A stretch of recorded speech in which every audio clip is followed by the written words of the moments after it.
Hello बच्चों, आप लोग कैसे हैं।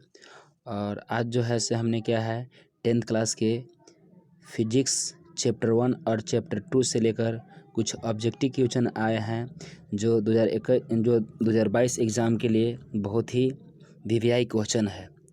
ठीक है, तो आइए इसको देखते हैं क्या क्या क्वेश्चन दिया है। पहला आपका क्वेश्चन दिया है क्या कि प्रकाश की किरण गमन करती है, माने प्रकाश की किरण जो है से गमन करती है किस रेखा में। यानी कि प्रकाश की किरण जो है से मतलब क्या है, ये आपका सीधी रेखा में गमन करती है। जब भी प्रकाश चलता है तो क्या है, सीधी रेखा में ही गमन क्या है करती है। ठीक ना।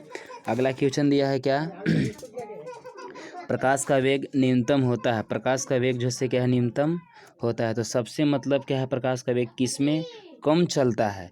तो सबसे अधिक आपका प्रकाश का जो है से कम चलता है वह किस में चलता है, वह कांच में चलता है। ठीक ना। अगला क्वेश्चन दिया है क्या कि मोटर गाड़ी के चालक के सामने लगा रहता है कौन सा दर्पण। मतलब क्या है कि मोटर गाड़ी के चालक के सामने लगा दर्पण रहता है।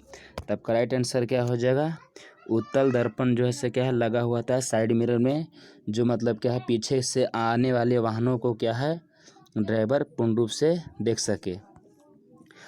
चौथा क्वेश्चन दिया है कि मोटर कार के हेडलाइट में किसका प्रयोग किया जाता है। यानी गाड़ी का जो हेडलाइट जो होता है, ठीक ना, उसमें किस दर्पण का प्रयोग किया जाता है। तो आपका राइट आंसर क्या होगा कि अवतल दर्पण का प्रयोग किया जाता है। यह इसलिए प्रयोग किया जाता है कि वह जो है जैसे इस प्रकार से उसका हेडलाइट होता है गाड़ी का, मान लीजिए, तो यहाँ से जो बल्ब से प्रकाश निकलता है तो यहाँ पास ये दर्पण जो होता है जो लगा हुआ, वो आपका क्या है अवतल दर्पण लगा होता है। अगला क्वेश्चन दिया है कि समतल दर्पण द्वारा बना प्रतिबिंब होता है, मैंने समतल दर्पण में जो प्रतिबिंब बनता है वह वह कैसा होता है। तब का राइट आंसर क्या होगा, काल्पनिक प्रतिबिंब क्या है उसमें बनता है समतल दर्पण में। अगला क्वेश्चन दिया है क्या लेंस। छठा यानी लेंस की क्षमता का ऐसी मात्रा क्या होता है। तो लेंस की क्षमता का जो मात्रक होता है क्या होता है, डायोप्टर होता है। ठीक ना, जिसको हम डी से सूचित भी करते हैं। अगला क्वेश्चन दिया है प्रकाश की किरणों का पथ दर्शाने वाले चित्रों को कहा जाता है। माने प्रकाश की किरण का पथ दर्शाने वाले चित्रों को क्या कहा जाता है। तो आपका राइट आंसर क्या होगा, किरण आरेख होगा। ठीक ना, चूँकि किरण आरेख जो है उसका मतलब क्या है, इस रूप में इसको दिखाया जाता है। अगला क्वेश्चन दिया है क्या कि 2D क्षमता वाले लेंस का फोकसांतर होता है। मैंने 2D क्षमता वाले लेंस का फोकसांतर कितना होता है। तो आपका राइट आंसर क्या हो जाएगा, 50 सेंटीमीटर होगा। अभी कैसे होगा यहाँ देखिए, इसको हम हल करते हैं। यानी कि आपका दे दिया है कि 2D क्षमता, यानी कि P बराबर जो है आपका दे दिया है कितना 2D, D जो होता है लेंस का क्षमता होता है। ठीक ना, और आपका F हमको क्या है निकालना है। तो इसका क्या होता है कि आपका एक फार्मूला होता है कि P बराबर, ठीक ना, देखिए जब सेंटीमीटर में होता है तो आपका फार्मूला होता है 100/F होता है। तो P बराबर तो आपका पहले बता चुके हैं कि 2 दिया है और 100 आपका ऊपर में दिया है, हमको F ज्ञात करना था। तो F इसको नीचे लिख देंगे, 2 से काट देंगे 100 के, 50 बार में ही कट जाएगा यानी 50।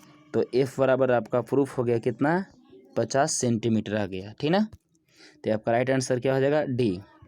अगला क्वेश्चन दिया है किसी उत्तल लेंस का फोकसांतर 50 सेंटीमीटर हो तो उसकी क्षमता क्या होगा। अब देखिए इसमें बोला है क्या, किसी उत्तल लेंस का फोकसांतर 50 सेंटीमीटर हो तो उसकी क्षमता क्या होगा। यानी कि आपका F दे दिया है, क्या आपका दे दिया है, F दे दिया है। तो F बराबर आपका सर 50 दे दिया है, आपको P ज्ञात करना है। तो P बराबर जस्ट अभी आपका फार्मूला हम बताएं क्या कि 100 बटा क्या होता है F। ई किसके लिए होता है, ई आपका सेंटीमीटर के लिए होता है। अगर फोकसांतर आपका सेंटीमीटर में दिया है तो ये आपका फार्मूला देगा। अगर आपका मीटर में मतलब रहेगा फोकस दूरी दिया हुआ, तब आपका फार्मूला P बराबर 1 बटा क्या होता है F होता है। ठीक ना, तो यहाँ गौर से देखिएगा कि आपका F बराबर कितना दिया है, 50 आपका दिया था। ठीक ना, तो इसको आप ऐसे लिख सकते हैं P बराबर 100/F। F बराबर कितना है 50, तो इसको 50 पुट कर देंगे यहाँ पास और काट देंगे, 50 दूना कितना हो जाएगा, ये 100 हो जाएगा। ठीक ना, तो आपका P बराबर कितना आ गया 2 और देखिए D लगा देंगे इसलिए कि P का क्षमता का ऐसे मात्रा क्या होता है डी, यानी डायोप्टर जिसको हम बोलते हैं। ये आपका प्लस में होगा, किस लिए होगा आपका, ये माइनस में भी है, ये प्लस में है तो आपका माइनस यानी प्लस वाला आपका होगा, इसलिए होगा आपका कि हाँ ये उत्तल लेंस का बात किया है ना, तो उत्तल लेंस का जो मतलब होता है वो चिन्ह क्या आता है, धनात्मक में आता है। अगला क्वेश्चन दिया है क्या कि प्रकाश के किरणें के समूह को कहते हैं, प्रकाश की किरणों के समूह के क्या कहते हैं, तब राइट आंसर क्या हो जाएगा, किरण पुंज कहते हैं, ठीक ना। अगला क्वेश्चन दिया है क्या, उत्तल लेंस की क्षमता होती है, यानी उत्तल लेंस की जो क्षमता होती है वो क्या होती है, तो उत्तल लेंस की क्षमता जस्ट अभी ऊपर में आपका हल किए, तो उत्तल लेंस की क्षमता क्या होता है, धनात्मक होता है। अवतल लेंस की क्षमता क्या होता है, तो अवतल लेंस की क्षमता क्या होता है, ऋणात्मक होता है। ये आपका आंसर होगा।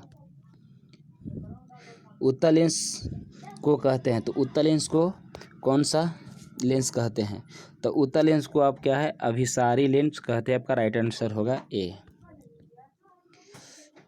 14 क्वेश्चन दिया है क्या कि अवतल लेंस को कहते हैं, तो अवतल लेंस को क्या कहते हैं, अपसारी लेंस कहते हैं। क्या कहते हैं, अपसारी लेंस कहते हैं। अगला क्वेश्चन दिया है क्या 15, निम्न में से कौन सा पदार्थ लेंस बनाने के लिए प्रयुक्त नहीं किया जा सकता है, कांच तो नहीं किया जाएगा, नहीं किया जा सकता है, कांच तो किया जाएगा, जल भी किया जाएगा, मिट्टी, यानी इसका सभी का मिश्रण होगा, लेकिन जल का मतलब मिश्रण किया जाएगा, कांच का मिश्रण किया जाएगा, प्लास्टिक का मिश्रण किया जाएगा, लेकिन मिट्टी का जैसे मिश्रण नहीं किया जाता है। किस दर्पण से हमेशा वस्तु से छोटा प्रतिबिंब प्राप्त होता है, यानी किस दर्पण से हमेशा वस्तु से छोटा प्रतिबिंब प्राप्त होता है, तो आपका राइट आंसर क्या होगा कि उत्तल दर्पण में जो है वस्तु का छोटा प्रतिबिंब प्राप्त होता है, ठीक ना। किस दर्पण से, अगला क्वेश्चन दिया है कि किस दर्पण से वस्तु का बड़ा प्रतिबिंब प्राप्त होता है, तो आपका राइट आंसर क्या हो जाएगा कि अवतल दर्पण में जो है मतलब वस्तु का प्रतिबिंब सबसे बड़ा प्राप्त होता है। वो कब होता है कि जब वस्तु अनंत पर, यानी कि जब वस्तु मुख्य फोकस पर होता है, तो उसका प्रतिबिंब कहाँ होता है, अनंत पर बनता है, ठीक ना। अगला क्वेश्चन दिया है आपका क्या 18 कि प्रकाश के परावर्तन के कितने नियम होते हैं, तो प्रकाश के परावर्तन कितना, 2 नियम होते हैं। अब 2 नियम कौन कौन होते हैं, पहला होता है क्या, आपतन कोण और परावर्तन कोण आपस में बराबर होता है। दूसरा नियम कहता है क्या कि आपतित किरण और परावर्तित किरण और आपतन बिंदु पर डाला गया अभिलंब तीनों एक ही तल में होते हैं। अगला क्वेश्चन दिया है क्या 19, जब प्रकाश की किरण हवा से कांच में प्रवेश करती है तो मुड़ जाती है, वह किस ओर मुड़ती है, तो विलंब की ओर मुड़ जाती है। अभी कैसे होता है, ये देखिए, ये आपका क्या है, कोई एक माध्यम है, ठीक ना, और यह एक क्या है, विलंब है। ऊपर में क्या है, यह हवा है, यह हवा का माध्यम है, और ये मान लीजिए इसको कांच का माध्यम ले लेते हैं। जब यहाँ से प्रकाश क्या है चलता है, ठीक ना, तो जैसे ही जब क्या कांच में आता है तो वह क्या करता है, अपने पथ से थोड़ा सा क्या होता है, विचलित होता है। इसको जाना चाहिए इसे सीधे, लेकिन सीधे ना जा करके अपना पथ से थोड़ा सा विचलित हो जाता है, यानी मुड़ जाता है। तो ये जो मुड़ जाता है तो इसी को हम क्या बोलते हैं कि विलंब की ओर ही झुक जाता है। प्रकाश क्या है, दूसरे माध्यम में प्रेस करने के बाद क्या ही झुक जाता है। अगला क्वेश्चन दिया है 20, फोटोग्राफी कैमरा का अभिदृश्यक होता है, माने किसका मतलब होता है, किस लेंस उसमें लगा होता है, तो उसमें क्या है आपका उत्तल लेंस लगा होता है। जो मानव नेत्र यानी हमारे मनुष्य के आँख में भी क्या है, उत्तल लेंस होता है। अगला क्वेश्चन दिया है 21, साइड मिरर के रूप में प्रयुक्त होता है, साइड मिरर के रूप में प्रयुक्त होता है कौन सा दर्पण, तो उत्तल दर्पण जैसे मतलब क्या है, प्रयुक्त होता है, जो साइड में गाड़ी के साइड में लगा होता है, जो ड्राइवर उसमें देखता है। 22 क्वेश्चन दिया कि एक अवतल दर्पण की फोकस दूरी 10 सेंटीमीटर है, तो उसकी वक्रता त्रिज्या कितना होगा, तो आपका राइट आंसर क्या हो जाएगा, 20 सेंटीमीटर होगा। अभी कैसे होगा, आप जानते हैं आपका फार्मूला एक होता है क्या कि F बराबर होता है R/2 होता है, ठीक ना। ये प्रूफ भी किया जाता है।